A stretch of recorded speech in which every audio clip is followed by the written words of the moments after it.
그래서 오늘 할 내용은 이제 LC, 좀 더 일반적으로는 하이 퍼포먼스 리퀴드 크로마토그래피라고 일반적으로 얘기를 많이 하는데, 이 리퀴드 크로마토그래피에 대해서 좀 더 자세히 들어가 보는 거예요. 우리가 여태까지 배웠던 패턴이 전기화학 하면은 전기화학의 원리에 대해서 쭉 배우고, 그 다음에 전기화학에 대표적으로 쓰이는 장비들, 볼타메트리, 포텐시오메트리 이런 것들이 도대체 이 안에 어떤 부품들이 들어있고 어떤 역할을 하는지 이런 것들 배우고, 그 다음에 분광 분석에서도 또 그랬죠. 원리 배우고 대표적인 장비들이 어떻게 생겼나, 어떻게 만들어졌나 이런 거 배웠는데, 여기서도 우리가 이전에 이제 크로마토그래피가 뭐다라는 거는 대략 머릿속에 여러 가지 용어들 배우면서 했으니까 그것들을 조금씩 더 자세히 배운 거예요. 사실 초반에 이 파티션, 애드소프션, 그 다음에 아이온 익스체인지, 사이즈 익스크루전, 그 다음에 어퍼너티 크로마토그래피라고 해서 이게 뭐다라는 얘기는 해줬죠. 각각이 어떻게 다르다라는 얘기를 했는데, 그것을 자세히 들어가서 보면은 일반적으로 이제 리퀴드 크로마토그래피의 그 장치는, 인스트루먼트는 이렇게 생겼어. 여러분 책에 있는 그림인데, 여기서 봅시다. 그림을 딱 보고, 보통 크로마토그래피 하면 제일 중요한 게 아마 컬럼일 것 같은데, 컬럼 어디 있어? 잘 찾네. 여기 있는데, 사실 아까 그러니까 지난 시간에 얘기했던 가스 크로마토그래피에 비하면은 컬럼 말고 다른 게 되게 많지. 예? 컬럼 말고 다른 게 되게 많고, 컬럼도 좀 되게 짧아 보이고.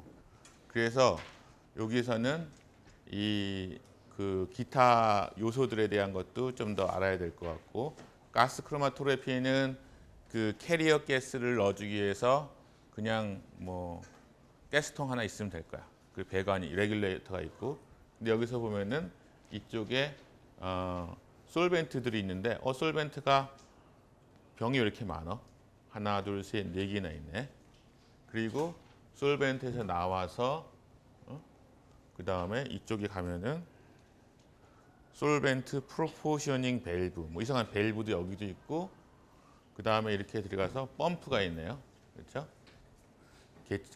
기체는 가스 크로마토그래피에서는 펌프는 따로 없었던 것 같았는데, 그 다음에 펄스 댐퍼, 드레인, 그 다음에 시린지, 그 다음에 앞에 필터, 백프레서 레귤레이터, 프레서 트랜스듀서, 인젝터 밸브, 되게 많아. 이거를 다 알면 좋겠지만은 다 알기에는 여러분의 시간이 너무 부족하고, 어떤 게 중요할까? 일단 컬럼 중요할 거야. 실제로 분리가 일어나는 데니까 컬럼이 중요할 거고, 그 다음에 그 수업 시간에 얘기할 거가 요 솔벤트에 대해서 좀 얘기할 거예요. 왜 솔벤트를 담아두는 병이 이렇게 4개나 있을까? 여러 개가 있을까? 그 다음에 솔벤트 프로포셔닝 밸브라는 건, 프로포션이라는 게 뭐지? 프로포션. 비율. 프로포션, 그러니까 비율인데 ing가 붙으니까 비율을 이렇게 맞춰주는 거나 비율을 조절하거나 이런 건가 봐. 그러니까 솔벤트가 이게 그냥 그 실험 오랫동안 그냥 하려고 여러 개를 놔둔 거가 아니라 아마 다른 솔벤트를 넣어두나 봐. 그렇죠? 그래서 다른 솔벤트를 섞는 것 같다는 생각이 드네요. 프로포셔닝 밸브라고 그러니까. 그리고 펌프도 있고, 펌프도 중요하겠고, 그 다음에 사실 이런 것도 나중에 가면은 잘 알아야 되겠지만은, 실제로 여기에서 나머지에서 또 중요한 거는 인젝터 밸브 정도가 어떻게 동작하느냐 정도 알면 되고, 대부분은 이 컬럼에 더 포커스를 맞추면 됩니다. 그럼 첫 번째, 펌핑이 여기 먼저 나왔네. 리저버, 그러니까 솔벤트 리저버는 조금 뒤에 나올 테니까, 펌핑 시스템 같은 경우에는 사실 여러분들이 무슨 기계과도 아니고, 이것을 여기 스크루 드라이브는 시린지 펌프니, 레시프로케이팅 펌프니, 뉴메릭 펌프니, 이런 것들에 대해서 다 자세하게 알아야 될 필요는 없는데, 시험 전에라든가 외워는 두어두세요. 그러니까 앞에도 가스 크로마토그래피 할 때 대략 어떤 값들이 나오고 그러니까 좀 이거는 이해라기보다는 좀 암기 사항 같은 것들이 있었죠. 그러니까 그런 것들은 최소한의 것들만 지금 PPT에다가 정리해 둔 거니까 이런 것들은 뭐 이 펌핑 시스템이 그 높은 압력을 견딜 수 있어야 되고 그다음에 펄스 프리, 그러니까 쭉 액체를 흘려주는데 이게 플럭추에이션 한다든가 그런 거 있으면 안 되는 거죠. 그러니까 항상 일정하게 높은 압력에도 그 유지가 되고 그 다음에 플로우 레이트가 뭐 어느 정도 레인지에 들어가야 되고 그 다음에 플로우 리프로듀서빌리티가 뭐 0.5%나 그 이상이어야 된다.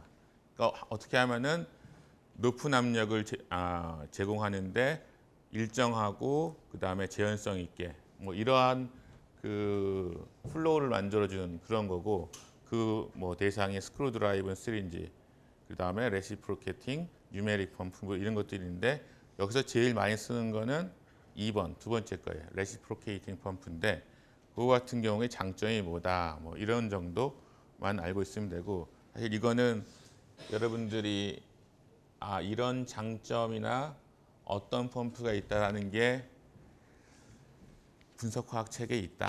분석화학 시간에 배웠다. 이 정도만 기억을 해두시고 혹시 내가 굉장히 뭐 여러분들이 성적들이 너무 좋아서 변별력을 둬야 되겠다.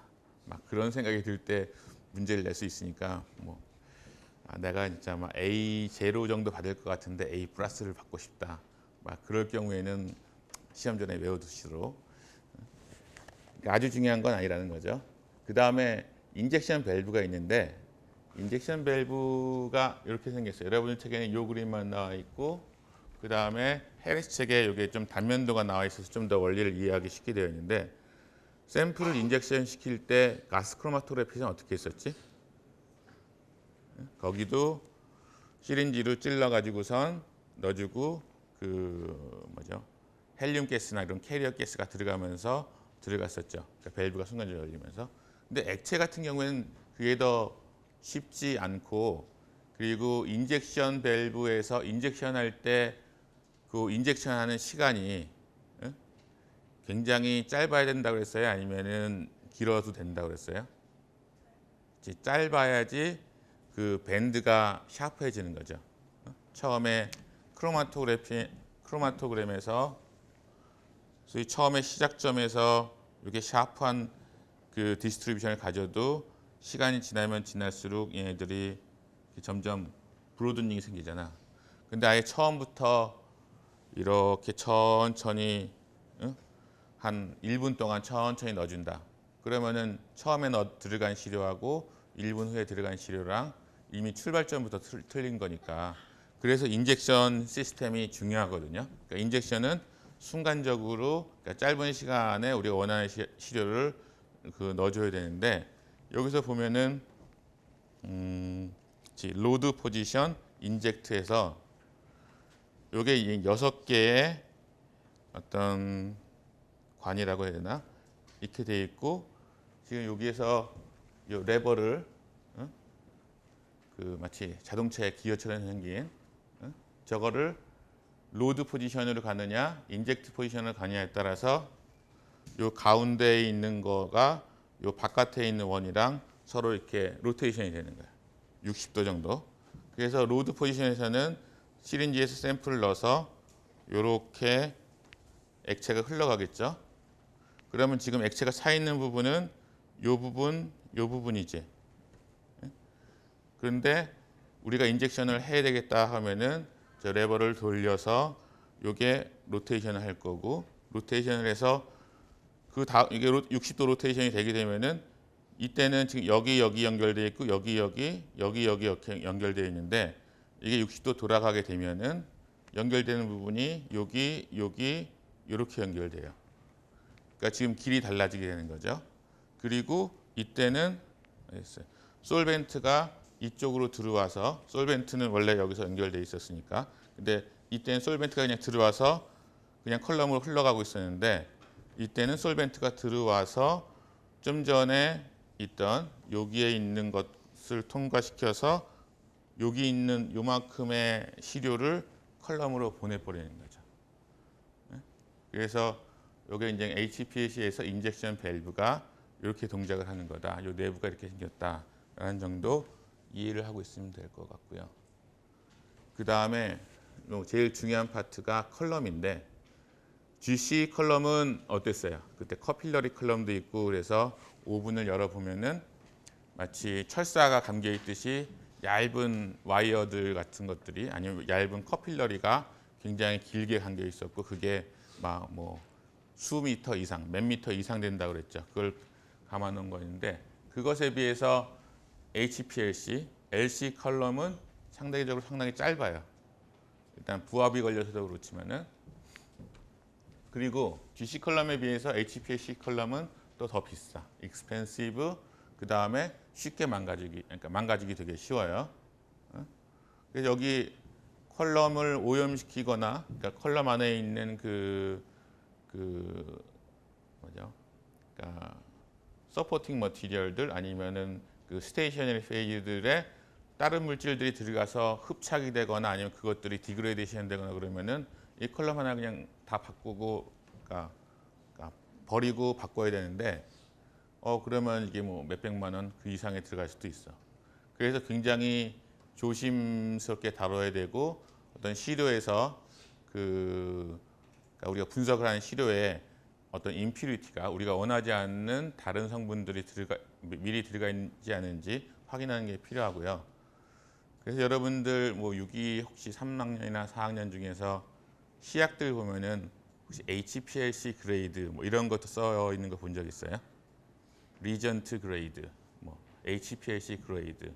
그러니까 단순히 퍼센트를 뭐 99.9%, 뭐 99.999% 이렇게 표시하는 경우도 있지만은 뭐 리전트 그레이드라고도 하고 어떤 경우는 HPLC 그레이드 이렇게 솔벤트에 써 있는 경우도 있거든.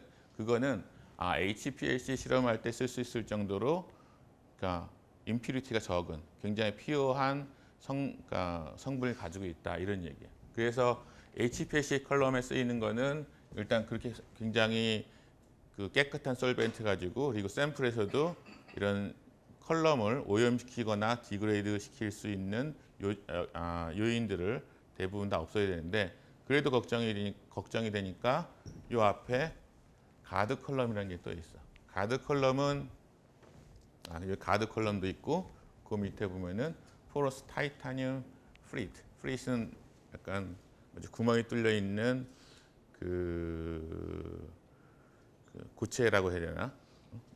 멤브레인이라고 해야 되나?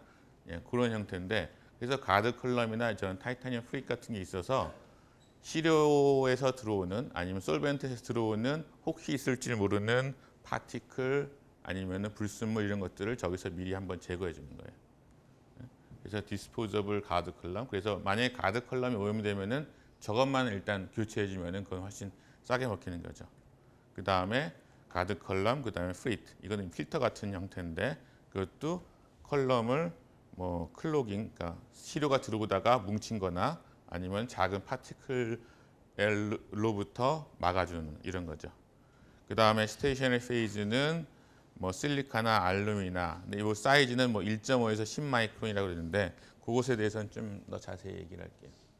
그래서 우리가 컬럼이 실제로 여기 이제 메인 파트가 있고 그 앞에 이런 가드 컬럼이나 포러스 타이타늄 프릿이 있어서 실제 컬럼을 보호해 주는 역할을 한다고 생각하면 되고 그다음에 컬럼 안에 들어가는 거는 주로 어떤 거냐? 컬럼은 주로 한 10에서 30cm 그러니까 요만한 한 요 정도 되는 거죠. 굉장히 작아. 그러니까 가스 크로마토그래피에 비하면은 그 다음에 안에 다이아미터가 뭐 4에서 10mm 정도니까 그것도 이너 다이아미터도 그렇게 크진 않지만은 예전에 지난 시간에 배웠던 그 커필러리 가스 크로마토그래피에 쓰이는 커필러리에 비해서는 훨씬 두꺼운 거죠. 뭐 4에서 10mm 정도 되는 거니까. 그 다음에 컬럼 패킹하는 거는 일반적인 요거는 뭐 5마이크론에서 10마이크론 뭐 이 정도 된다고 해요. 그러니까 그 안에 패킹하는 입자들을 5마이크론에서 10마이크론 정도 되고 이랬을 경우에 이런 정도 조건을 가졌을 때 그 이 컬럼의 성능이 한 4만에서 6만 정도의 플레이트 넘버를 가진다. 근데 1m당 4만에서 6만 정도니까 만약에 10cm짜리 컬럼이다 그러면은 뭐 5만짜리인데 10cm다 그러면은 뭐 만 정도 되겠죠. 예? 그렇게 해서 우리가 이제 플레이트 넘버나 아니면 플레이트 하이트 이런 거가 맨 처음에 지난 주에 배운 거가 이런 스펙에 사용되는 거예요. 근데 최근에는 조금 더 좋은 것들이 많이 나오는데 그게 이제 하이 퍼포먼스 마이크로 컬럼이라고 돼서 안에 지름이 1에서 4.6이니까 일단 요거보다 좀 더 얇아지죠. 그 다음에 길이가 뭐 3에서 7.5cm니까 저거보다 훨씬 더 짧지 10cm도 안 되네. 그리고 패킹을 한 3에서 5마이크론 정도 되는 파티클로 이거보다 더 작은 거지. 그리고 이런 상태에서 미터당 플레이트 넘버가 한 10만 정도 나온다는 거죠. 훨씬 더 성능은 좋지. 그러니까 성능이 좋기 때문에 아마 더 짧아도 되는 거고 그리고 더 입자가 작은 걸 써도 되고 그럴 거예요. 여기서 중요한 거가 그럼 여기 있는 플레이트 넘버 또는 플레이트 하이트를 결정하는 게 이 컬럼의 이피션시를 결정해 주는 거잖아요. 그러니까 이 넘버들이 이 숫자가 얼마나 크냐 아니면 플레이트 하이트가 얼마나 작으냐가 이 컬럼들의 성능을 표시해 주는 제일 중요한 파라미터일 텐데 이것을 어떤 것들이 여기 있는 길이 뭐 인사이드 다이아미터, 패킹 파리클 이런 것 중에서 어떤 게 중요할까? 한번 생각해 보세요. 지난번에 가스 크로마토그래피 할 때도 뭐 반디미터 이퀘이션 이런 거 배웠죠. 그래서 플로우 레이트가 브로드닝이나 그러니까 이피션시에 영향을 미치는데 여기서 우리가 그 전에 고려 안 했던 것가 뭐가 있어요, 혹시? 이 파티클 사이즈는 어때? 만약에 컬럼을 만들어 놓고 이 안에다가 입자를 넣는데 굉장히 뭐 1마이크론짜리 아니 3마이크론짜리 굉장히 작은 파티클로 빽빽하게 채우는 거랑 그 다음에 조금 큰 한 10마이크론 정도 되는 큰 파티클 가지고선 채워놓고선 분리를 하는 거랑 어떤 게 더 성능이 좋을까? 작은 게 성능이 좋겠지. 일단 작아지면서 표면적이 넓어지고 그러니까 인터랙션을 더 많이 해서 뭐 분리할 수 있는 기회가 더 많아지겠죠. 근데 작아질 경우에 단점은 없을까? 만약에 작아질 경우에 단점이 없다면 계속 작게 만들 거 아니야. 1마이크로가 아니라 뭐 나노, 뭐 10나노, 100나노 이렇게 줄여가면은 더 좋아질 거 아니야. 접촉하는 면적이 넓어지니까. 단점이 있다면 뭐가 단점이 될까? 여러분 생각에. 어차피 여러분들이 뭐 교육을 잘 받았기 때문에 상식적으로 생각을 하면은 대부분 답이야. 시험 볼 때도 그렇고. 작아질 컬럼에 입자들 채우는데 작은 입자를 채웠어. 그랬을 경우에 단점이 뭘까? 정수기 필터에 자갈을 넣었을 때하고 모래를 넣었을 때하고 더 작은 입자인 진흙을 넣었을 때하고 어떻게 차이가 날까? 필터를 하기 위해서 그냥 자갈 같은 걸 넣고 그러면은 거의 필터레이션이 안 되겠지. 모래는 일부 필터레이션이 될 것 같고 만약 굉장히 고운 거의 이제 진흙과 같은 입자 크기의 그런 걸로 패킹을 하면은 굉장히 필터레이션이 잘 될 거야. 근데 단점은 뭘까? 뭘 것 같아? 다 알 것 같은, 뭐라고 그랬던 것 같은데? 크게 말해봐. 더 크게. 오래 걸려. 저게 빙고야. 정답이야.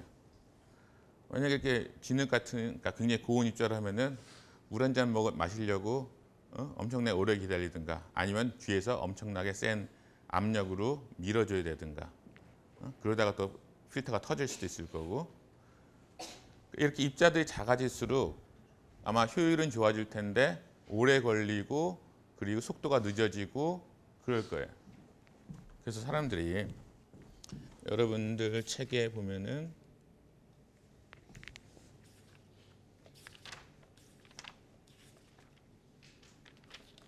어디 있더라 559페이지 보세요. 여러분 책에 있는 거는 스캔을 못 해가지고선 해리 책에 있던 그림으로 여기 해놨는데 559페이지에 그림 17-12 여기 17-12를 보면은 요거랑 비슷한 그림이 있어. X축은 리니어 벨로시티라고 해서 플로우 레이트일 거고, 그 다음에 Y축이 플레이트 하이트 맞죠? 플레이트 하이트. 그러니까 작아지면 작아질수록 좋은 거야. 작아지면 작아질수록 세퍼레이션 이피션시가 좋아지는 거예요. 그리고 그 안에 있는 데이터들을 보면은 뭐 8.8 마이크로, 13.2 마이크로 쭉 해서 맨 위는 44.7 마이크로미터 이렇게 돼 있어. 그래서 입자 크기가 여기서 3, 5, 10 있는 것처럼 입자가 작을 때의 플레이트 하이트가 낮아, 작어. 그다음에 입자가 커질수록 그리고 플로우 레이트가 증가할수록 플레이트 하이트 숫자가 커져. 그 얘기는 세퍼레이션 이피션시가 안 좋아진다는 얘기지. 그러니까 여기서 이 데이터만 보면은 입자가 작으면 작을수록 좋다라는 거가 우리가 그냥 상식적으로 뭐 아까 표면적이 늘어나니까 그러겠지 이렇게 생각한 것처럼 여기서 실험 결과가 그대로 나오고 있는 거예요. 물론 요 앞에 맨 요 앞쪽은 여러분들 스쿠구 책에서는 어떻게 보면은 실험이 안 되어 있는데, 그래서 뭐 반dim토이케이션에서 요 부분, 그 다음에 입자는 작으면 작을수록 좋다. 근데 이 경우에는 백프레서 부압이 걸리는 거가 점점 더 커지기 때문에 그 문제가 해결이 안 되면은 어느 정도 이상은 작아질 수 없게 되는 거죠. 그래서 요것의 실제 예가 10마이크론, 5마이크론, 3마이크론인데 여기 10마이크론 실리카로 패킹을 하고선 세퍼레이션을 한 거, 그 다음에 5마이크로 실리카 가지고선 패킹을 하고 세퍼레이션 한 거 같은 샘플인데 여기서 플레이트 하이트가 이렇게 줄어드니까 레졸루션이 좋아지죠. 10마이크로 실리카일 때 여기서 하나의 픽으로 나타나는 거가 5마이크로 실리카로 분리했을 때는 이게 하나가 아니라 두 개였었어. 레졸루 픽이 브로드닝이 줄어들어서 더 샤프해지니까 저기선 한 가지 성분으로 생각됐던 거가 여기서는 두 개로 분리가 되는 거죠. 그래서 이러한 차이가 있다는 거가 여러분들이 컬럼을 선택할 때 도움이 되는 거죠.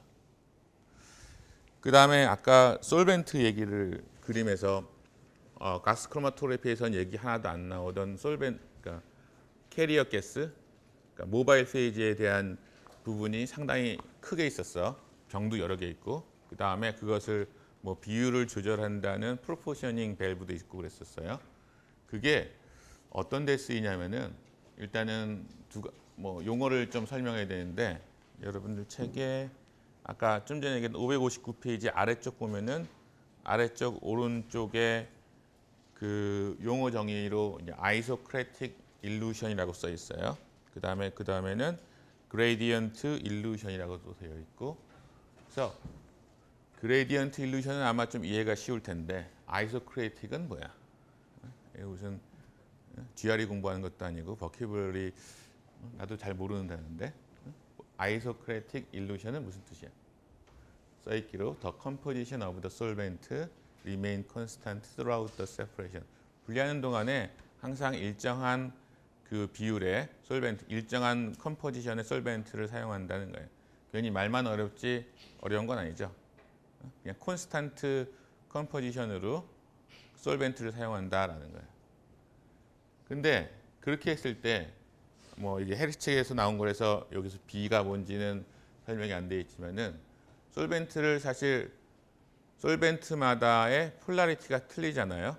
알코올, 아세톤, 뭐 등등 각각의 솔벤트마다 폴라리티가 다 틀리고, 근데 그 폴라리티가 그 모든 종류가 다 있는 거 아니니까 폴라리티를 조절하기 위해서 서로 폴라리티가 다른 극성이 다른 솔벤트를 적절하게 섞어서 사용하기도 해요. 그래서 여기 같은 경우에는 B라는 솔벤트를 90% 넣었을 때 80%, 70, 60, 40, 35까지 줄어들으면서 이 분리되는 걸 보는 거야. 그러니까 B라는 솔벤트가 이렇게 대부분 있을 때 여기서는 거의 분리가 안 그러니까 그 세퍼레이션이 많이 안 일어나는데 B라는 컴포넌트가 줄어들면 줄어들수록 지금 모바일 페이지가 변하는 거니까 여기 안에 있던 그러니까 이거랑 같은 샘플인데 1, 2, 3, 4, 5, 6, 7, 8번까지의 컴포넌트가 그 모바일 페이지하고의 친한 정도가 달라지니까 더 분리가 잘 되는 거예요. 이전에는 여태까지는 우리가 스테이셔너리 페이즈 고정상 위에 그러니까 서포트 위에 코팅되어 있는 리퀴드를 폴라리티를 바꿔줌으로써 분리를 더 잘할 수도 있고 못하기도 하고 그랬었죠. 근데 특히 이제 이 리퀴드 크로마토그래피에서는 모바일 페이지도 우리가 변화를 시켜줄 수 있는 거예요. 모바일 페이지의 폴라리티를 변화시켜주고 고정상은 그대로 놔두면은 우리가 세퍼레이션을 이때하고 비교해 보면은 엄청난 차이로 다르게 할 수 있는 거죠. 그래서 근데 이제 이 경우에는 어떤 일정한 90%를 쓰든 35%를 쓰든 한 가지 조건으로 끝까지 다 가는 거예요.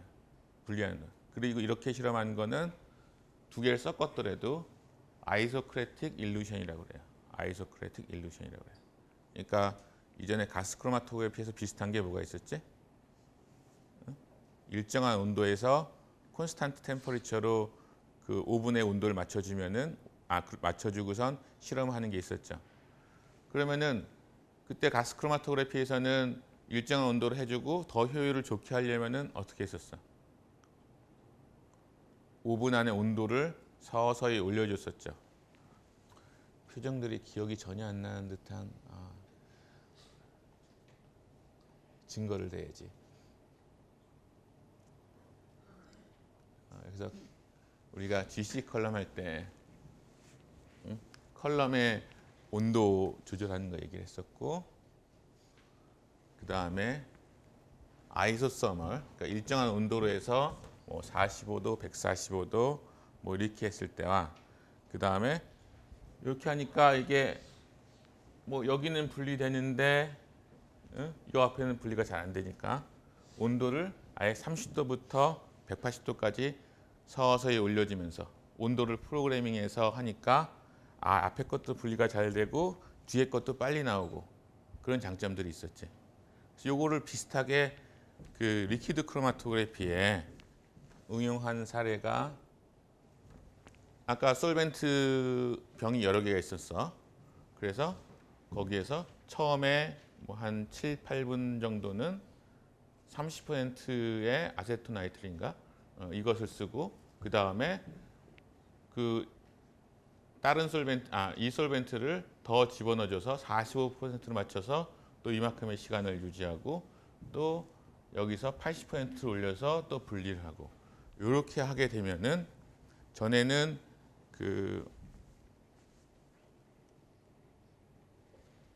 이렇게 촘촘하게 되거나 아니면 요 앞에는 촘촘한데 뒤에는 한참 기다려야지 나오는 이런 거가 얘들 분리할 때하고 저 뒤에 거 분리할 때하고 저희 솔벤트의 컴포지션을 30%, 45%, 80% 이렇게 바꿔주게 되면은 이렇게 좀 더 균일하게 앞에 있던 1, 2, 3번도 잘 분리가 되고 뒤에 있는 7, 8, 6, 7, 8번을 분리하는데도 시간이 상대적으로 짧게 걸리고 이러한 장점이 생기게 된 거죠.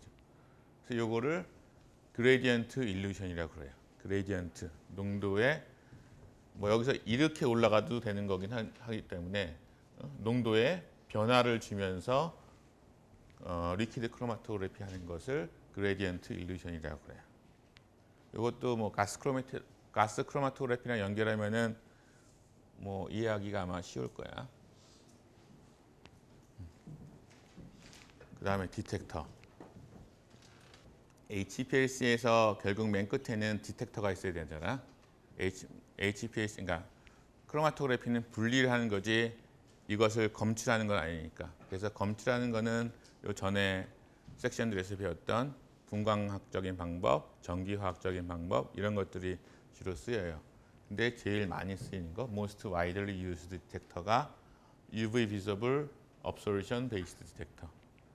그러니까 색깔이 나오거나 아니면은 뭐 자외선 영역에서 흡수를 해가지고선 그것을 가지고선 샘플이 지나가고 있구나, 우리가 분석하려는 물질이 지나가고 있구나, 이런 것을 알 수 있는 거고, 이게 제일 저렴하고 구하기도 쉽고 또 비어 법칙에서 상당히 잘 맞고 정확하고, 그리고 가끔은 일렉트로케미컬 디텍터, 전기학적인 방법들, 컨덕터 매트릭, 볼타 매트릭 뭐 이런 것들, 또는 포텐셜 매트릭 다 배운 것들이죠. 그래서 이런 디텍터를 쓰는 거죠. 그러니까 여러분들이 배운 전기화학, 분광분석, 분리분석이 따로따로가 아니라 결국은 다 한 가지의 장비로 대부분 다 합쳐지게 돼요. 그리고 여러분들이 매스 스펙트로메트리는 안 배웠는데 뭐 나중에 배우겠지만은 그러니까 질량 분석기는 지난번에도 하이프네이션에 대해서 설명해 주면서 얘기했던 것 같은데, 사실 매스가 HPLC보다 훨씬 비싸고 GC보다도 훨씬 비싸고, 그러니까 뭐 좋은 매스 하나 사면 HPLC나 GC 끼워줄 수도 있는 그런 거기 때문에, 근데 이제 HPLC나 GC에서 분리를 하고 그 각각의 픽이 어떤 성분이냐는 사실 모르잖아. 그렇죠? 똑같은 거를 해서 같은 위치에서 나온다.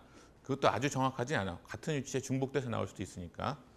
근데 매스 같은 경우에는 그서 나오는 것을 기화를 시켜서 가스를 만들어서 이온화 시켜서 이것들이 무게가 얼마냐, 이것을 재주는 그런 장비이기 때문에 매스에서는 어떤 분자인지를 그 아이덴티파이하는 게 훨씬 더 정확하고 그 오차가, 그러니까 혼돈될 가능성이 훨씬 적어요.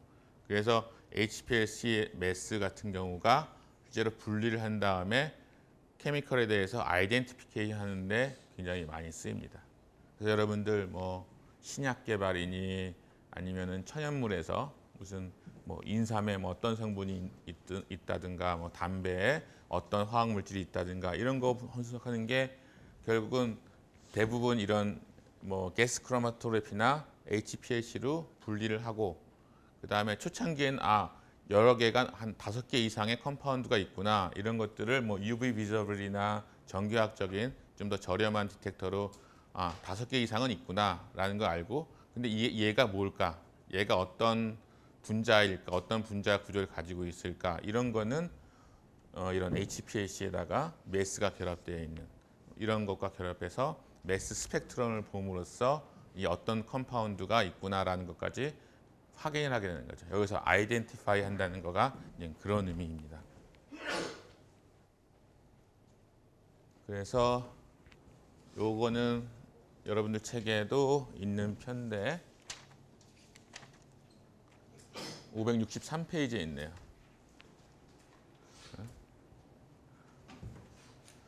사실 모든 종류의 디텍터, 모든 종류의 그 분석법들이 다 결합될 수 있는데, 업솔번스, 흑광, 플로레센스, 형광, 그다음에 전기화학적인 거, 리프렉티브 인덱스, 컨덕티비티, 매스, IR 뭐 등등등등, 이것들이 다 사용될 수 있는데, 그것에 따라서 어떤 게 센시티브해?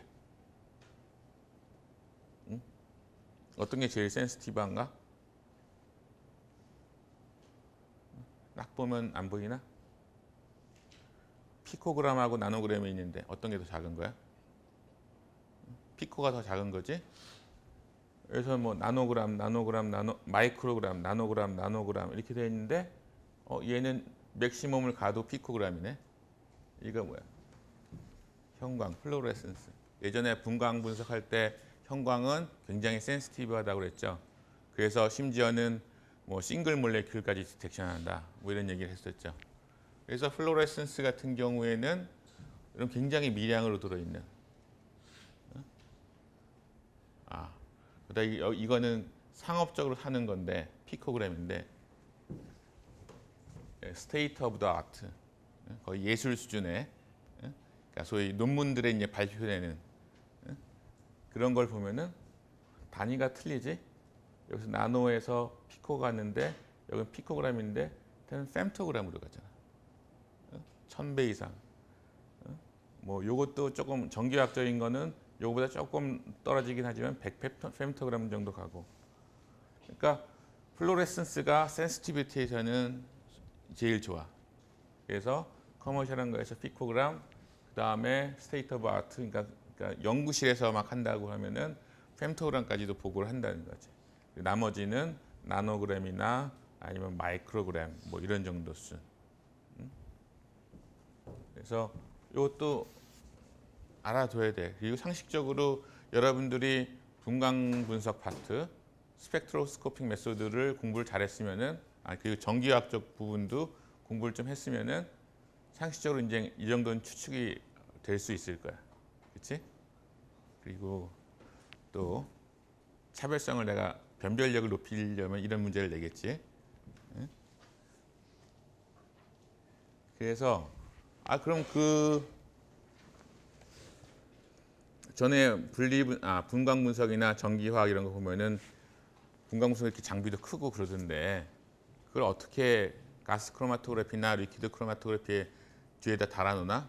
어? 내가 HPLC 가보니까 UV 비저블 없던데요. 플로레센스 없던데요. 이렇게 얘기할 수 있는데 다 어딘가 숨어 있어. 어떻게 숨어 있냐면은 일단은 겉에는 안 보이죠. 그냥 튜브로 크로마토그래피 컬럼에서 나와서 물이 그러니까 액체가 흘러가고 있는데 여기 안에다가 요쪽에 구멍 뚫고 여기다가 윈도우, 쿼츠 윈도우 달아놓고선 그러니까 UV 소스에서 빛이 들어가고 그 다음에 여기서 디텍터에서 검출하는 이렇게 가는 거예요. 실제로 튜브는 이 전체가 아니구나. 튜브가 이렇게 가고 있는 거네.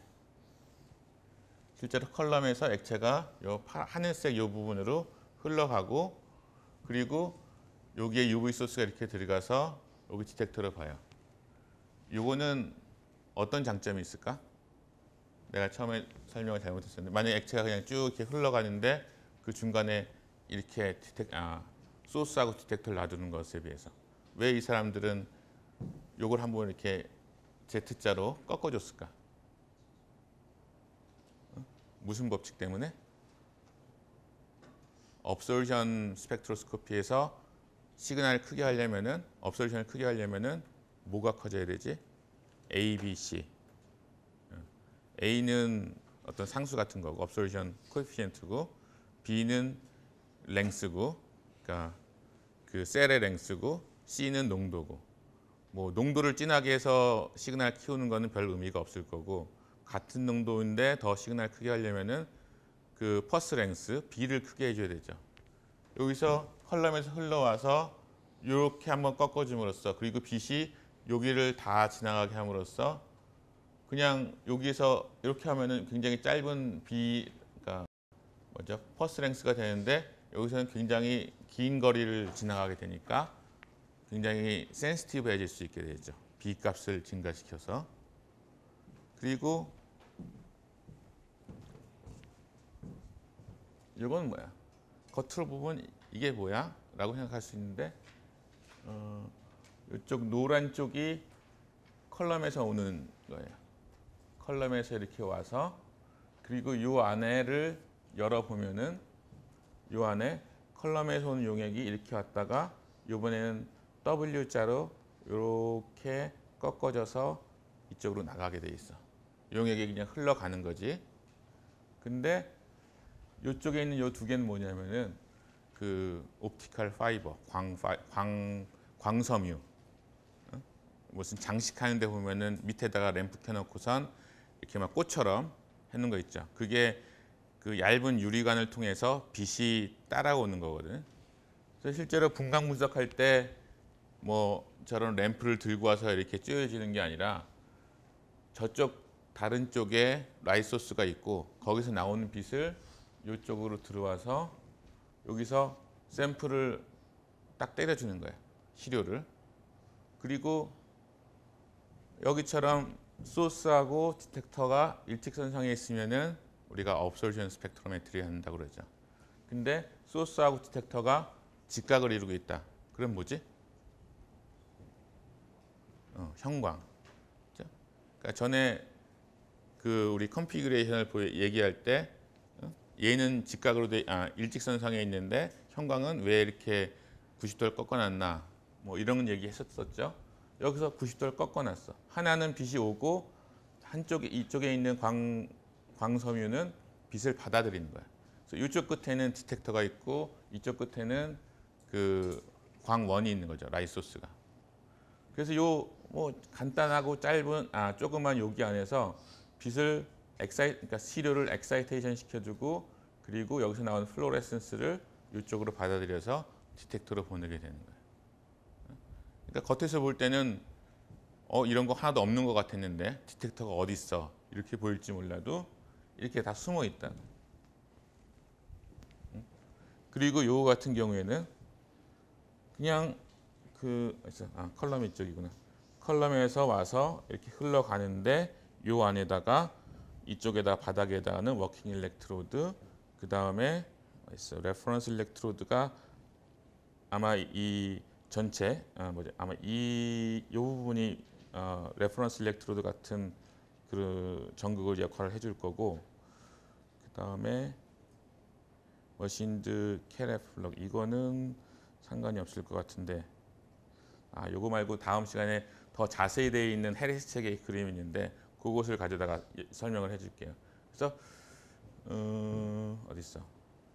요거 같은 것도 그러니까 겉으로 보기에는 아무것도 없는 것 같고 그냥 그 튜빙만 있는 것 같은데 그 안에다가 워킹 일렉트로드, 레퍼런스 일렉트로드 또는 억실러리 일렉트로드 같은 것을 심어놔서 실제로 전기학적으로 볼타메트리나 포텐시오메트리를 해서 우리가 디텍션을 할 수 있게 만들어주는 장치들입니다.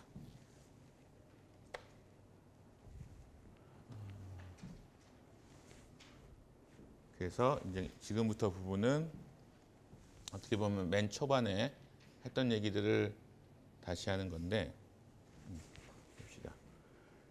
여기서 그 파티션 크로마토그래피는 지난주에 얘기를 했어요. 근데 파티션 크로마토그래피에서 조금 더 들어가면은 이 두 가지 키워드는 알아야 돼. 노멀 페이즈 크로마토그래피라는 거랑 리버스 페이즈 크로마토그래피. 노멀 페이즈라는 거는 하일리 폴라 스테이셔너리 페이즈. 여기 있는 스테이셔너리 페이즈가 폴라한 스테이셔너리 페이즈가 있을 때고 그 다음에 리버스 페이즈 크로마토그래피 같은 경우에는 스테이셔너리 페이즈가 논폴라한 거예요. 여기가 폴라하냐 아니면 논폴라하냐. 여기가 폴라할 경우는 우리가 노멀 페이즈 크로마토그래피라고 그러고 이 스테이셔너리 페이즈에다가 논폴라한 컴파운드를 붙여주는 경우에는 리버스 페이즈 크로마토그래피라고 그래요. 그럼 뭐가 달라질까?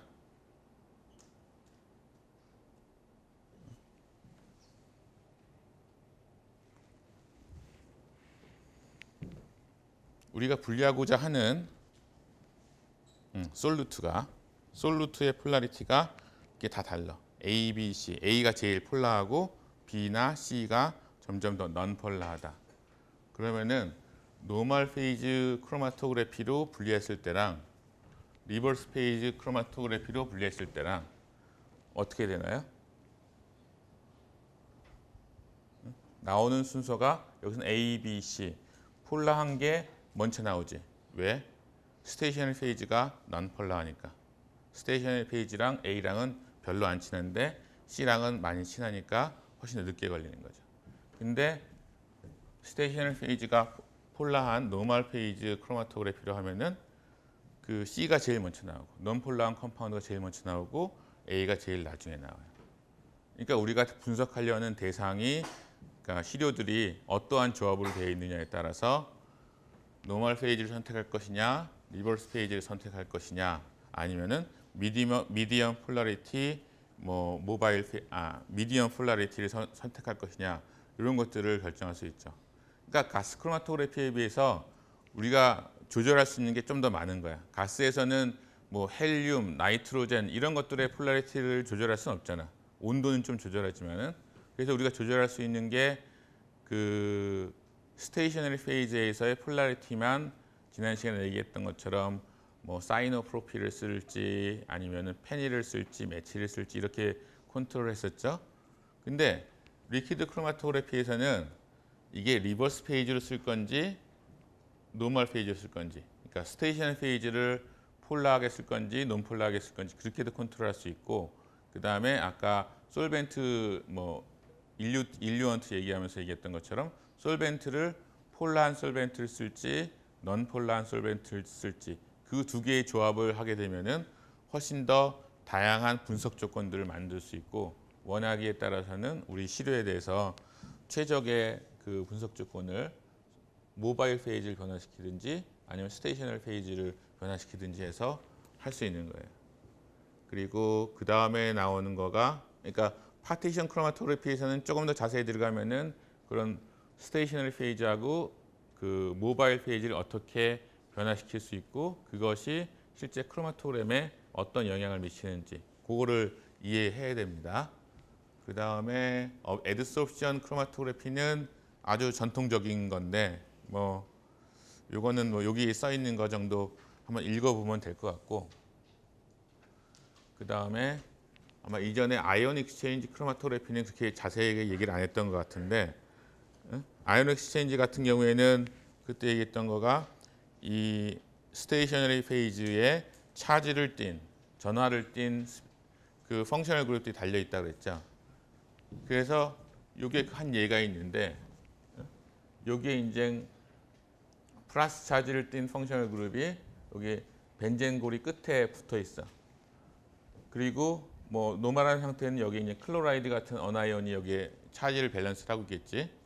근데 이런 데에다가 다른 어나이온들이 막 들어온다.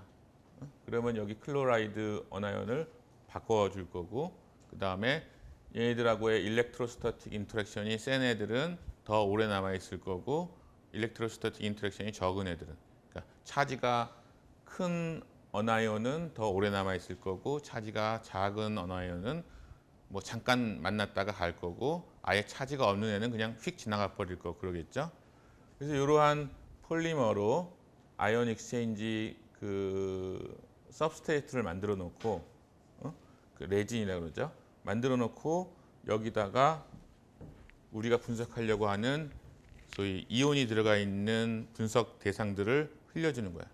그리고 특히 요거 같은 경우에는 어나이온, 캣아이온도 물론 좋지만은 양이온을 분석하는 데도 많이 쓰이지만 음이온을 분석하는데 굉장히 탁월해요. 그래서 여기서 보듯이 플로라이드, 뭐 클로라이드, 브로마이드, 그 다음에 나이트레이트, 파스페이트, 설페이트 이런 것들을 쭉 분석할 수 있는 거예요. 저런 것들 주로 언제 분석하지? 여러분들 무슨 생수 아니면은 수질 검사 이런 거 할 때 보면은 설퍼가 얼마큼 들어있다, 포스포러스가 얼마큼 들어있다 이렇게 얘기 안 돼 있고, 나이트레이트 얼마큼, 설페이트 얼마큼, 뭐 클로라이드 뭐 몇 ppm 이렇게 써 있는 거 본 적 있을 거야. 그런 거 분석이 이런 아이온 크로마토그래피 IC를 가지고선 하는 거라고요. 그래서 이런 아이온 익스체인지 크로마토그래피가 이런 원리다라는 거 알면 되고, 그 다음에 여러분들 책에 보니까 하나 더 나와 있는 게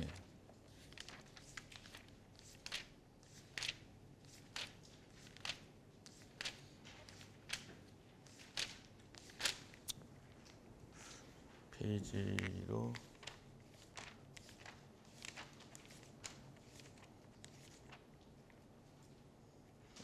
566페이지에 보면은 566페이지, 567페이지에 보면은 이제 아이온 익스체인지가 나오는데, 아이온 익스체인지 크로마토그래피에서는 디텍터를 뭐 여러 가지 쓸 수 있지만은 제일 좋은 게 뭘까? 여기에 어차피 용액에서 이온들이 전기를 띤 이온들이 흘러가는 걸 디텍션하는 거니까 컨덕티브 디텍터가 제일 유용할 거예요. 근데 문제는 이런 컨덕티비티 디텍터를 그냥 이 컬럼 뒤에다 달으면은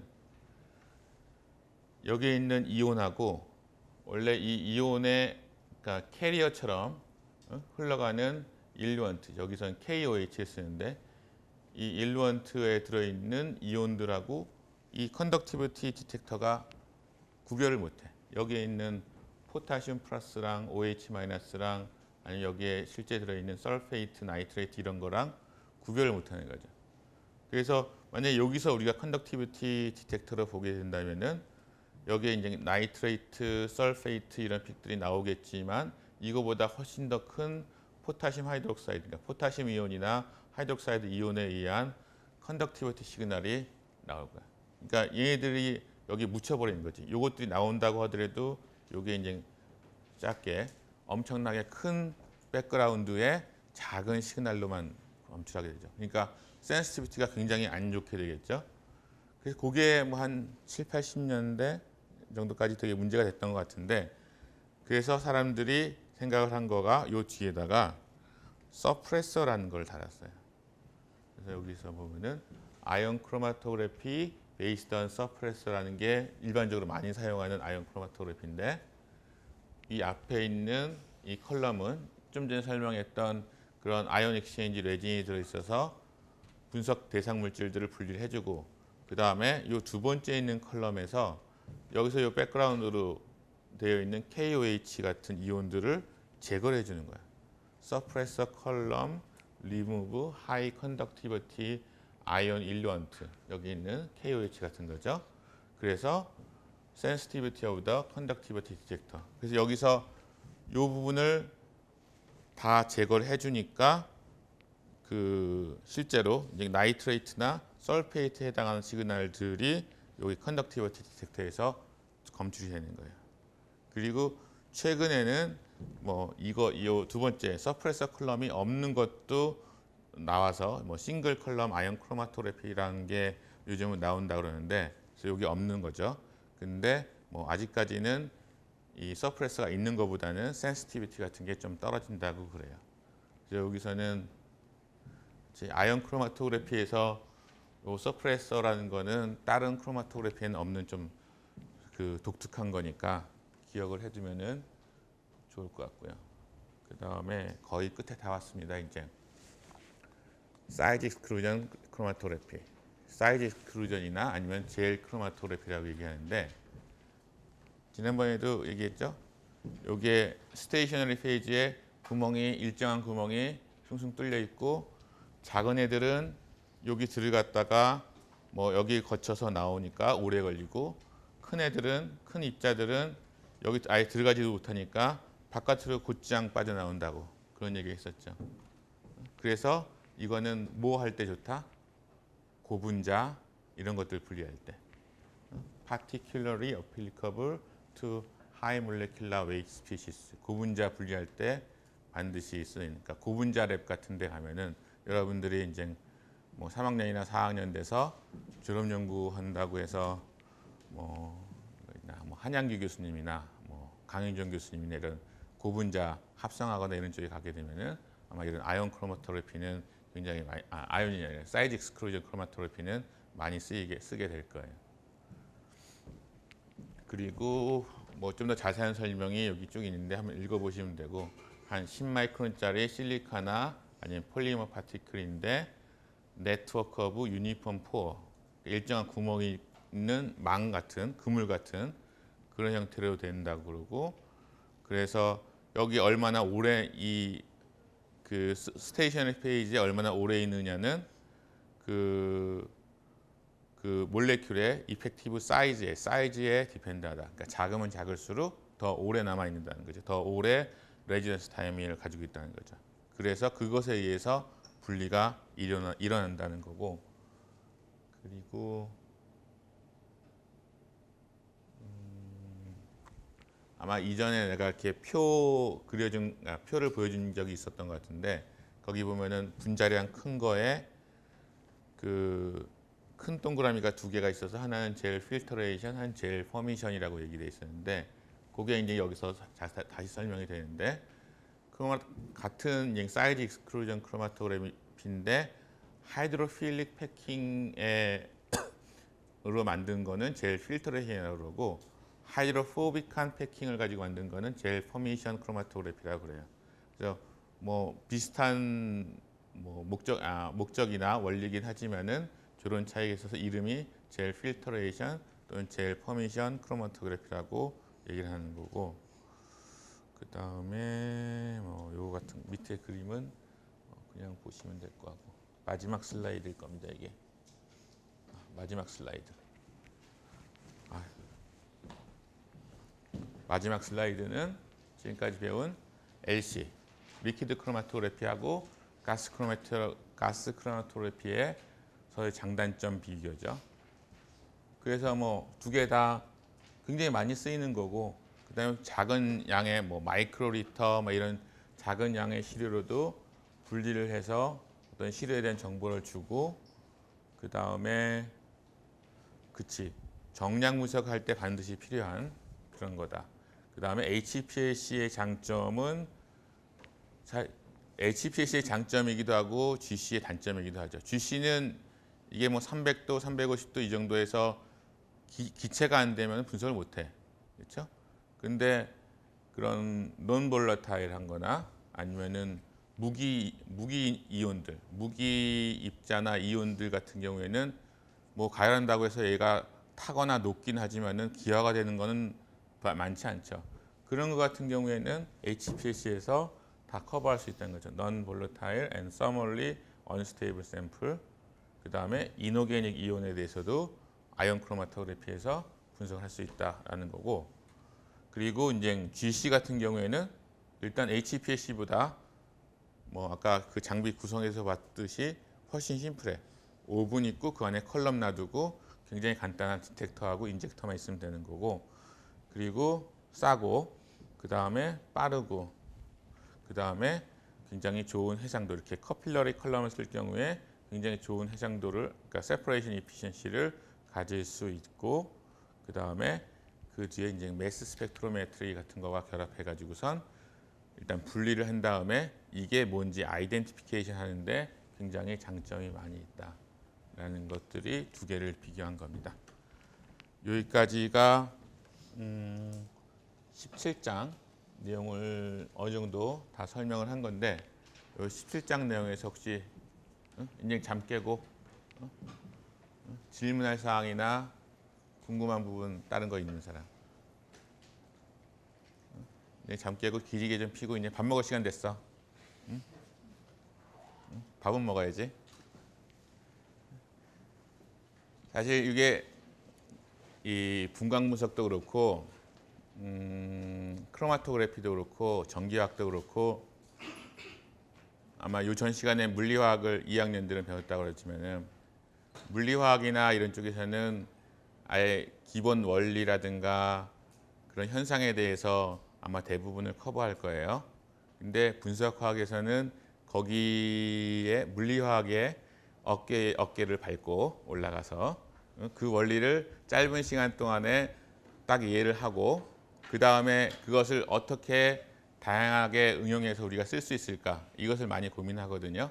그러다 보니까 초반에 원리를 이해해야 될 때는 좀 짧은 시간에 여러분들이 익숙하지 않은 원리를 이해해야 되기 때문에 그 어렵다고 생각하는 사람도 있을 수 있고, 그리고 또 그 원리는 쉽게 이해했는데 그 다음에 이런 어플리케이션에 어떤 장비가 있고 어떤 테크닉이 있고 이런 것들에서는 또 반복적으로 외워야 되거나 아니면 여러 가지 케이스 스터디 같은 거니까 지루해하는 사람도 있을 것 같은데, 실제로 현장에 나가서 여러분들이 졸업해서 어디 회사에 가서 내가 화학 전공했어요 라고 얘기했을 때 굉장히 쓸모가 많은 것들이 아마 이런 크로마토그래피, 스펙트로스코피 아니면 일렉트로케미칼 메소드 이런 것들일 거예요.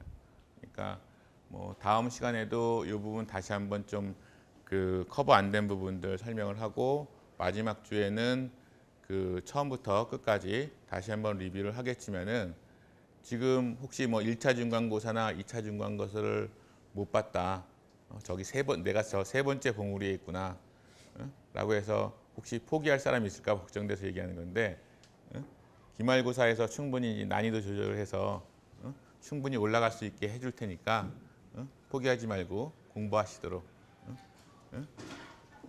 예, 그럼 오늘 여기까지만 하겠습니다.